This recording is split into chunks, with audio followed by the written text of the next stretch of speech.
अधूरी बात। सोनिया बहू, मैं बाजार जा रही हूँ, सामान का थैला रख देना। सोनिया ने हाँ कहा, लेकिन उसी वक्त फ़ोन पर उसके भाई की तबीयत की खबर आ गई और वह फटाफट घर से निकल गई। सामान दरवाजे के पास ही छूट गया और उसी दिन तेज बारिश हुई। सारा सामान खराब हो गया। घर में बहुत ताने सुनने पड़े। काम का कोई भरोसा नहीं, किसे क्या सौंप दूं, पता ही नहीं चलता। बहू अपनी दुनिया में खोई रहती है। सोनिया ने सब सह लिया, कुछ कहा भी नहीं। पर उस दिन पहली बार उसके मन में एक अधूरी बात अटक गई, जो वह बोलना चाहती थी पर बोल ना सकी। अगली सुबह सोनिया पहले जैसी नहीं थी। वह शांत थी, पर एक अजीब सा फासला महसूस हो रहा था।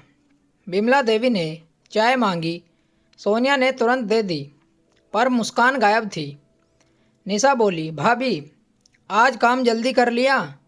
सोनिया ने सिर हिलाया, बात नहीं की। घर को पहली बार उसकी चुप्पी भारी लगी।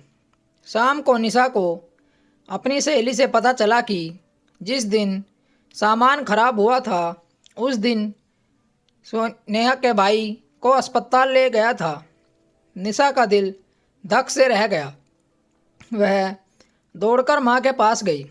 मम्मी, भाभी पर जो गुस्सा किया था वह गलत था। बिमला देवी चौंकी। क्यों, क्या हुआ? निशा बोली, भाभी उस दिन अस्पताल गई थी, किसी को बोला तक नहीं। बिमला देवी के मन में धीरे धीरे पछतावा उतरने लगा। रात को सोनिया मंदिर में दिए जला रही थी। बिमला देवी धीरे धीरे उसके पास आई। बहू, बात करनी है। सोनिया ने हल्की मुस्कान दी। जी माँ जी। बिमला देवी ने धीरे से पूछा, तुम उस दिन कहीं गई थी क्या? सोनिया ने बस इतना कहा, हाँ माँ जी, पर बताने का वक्त नहीं मिला। उसकी आवाज़ भर गई। उसकी अधूरी बात गले में अटक कर बाहर आ रही थी। माँ जी, मैं अपनी गलती समझ लेती, पर काश आपने मेरी बात भी सुन ली होती। इतना कहकर वह चुप हो गई। बिमला देवी का दिल पिघल गया। अगली सुबह निशा दौड़कर कमरे में आई। भाभी, आपका भाई अब ठीक है? मैंने अस्पताल फ़ोन किया था। सोनिया ने पहली बार थोड़ी साफ आवाज़ में कहा। हाँ, अब ठीक है। निशा ने उसका हाथ पकड़ लिया। भाभी, हमसे गलती हो गई। हमने आपको सुना ही नहीं, बस आरोप लगा दिए। सोनिया की आंखें भर आई।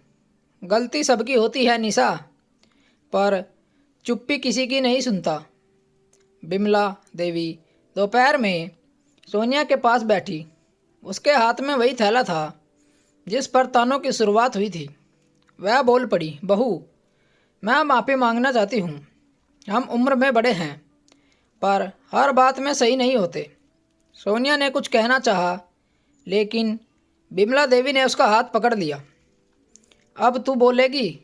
तेरी वो अधूरी बात सुननी है मुझे। सोनिया ने भीतर जमा हुआ दर्द धीरे धीरे शब्द बनकर बाहर निकला।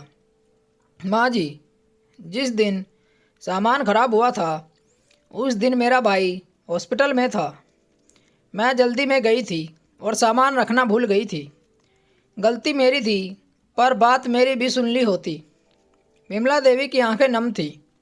बहू, हमें सब जानने की ज़रूरत नहीं है, पर इतना ज़रूर समझना चाहिए कि हर इंसान की वजह होती है। उस रात घर का माहौल पहले से ज़्यादा शांत था, पर इस बार खामोशी सुकून वाली थी। निशा ने भाभी को गले से लगाया। भाभी, हमें आपके दिल दुखाने का हक नहीं है। अब कभी अधूरी बात नहीं छोड़ेंगे। जिसका दिल दुखेगा उसकी बात सुनी जाएगी। सोनिया मुस्कुरा दी। उस मुस्कान में माफ़ी भी थी और घर वापस आने की गर्माहट भी। इस कहानी का यही संदेश है कि रिश्ते आवाज़ से नहीं चलते, समझ से चलते हैं। किसी की आधी बात सुनकर पूरी गलत नहीं समझनी चाहिए। कभी कभी अधूरी बात ही पूरा सच होती है। दोस्तों, कहानी आपको कैसी लगी कमेंट करके हमें बताएं और चैनल को ज़रूर सब्सक्राइब करें। मिलते हैं एक और अच्छी कहानी के साथ। कहानी सुनने के लिए आप लोगों का धन्यवाद। राम राम दोस्तों।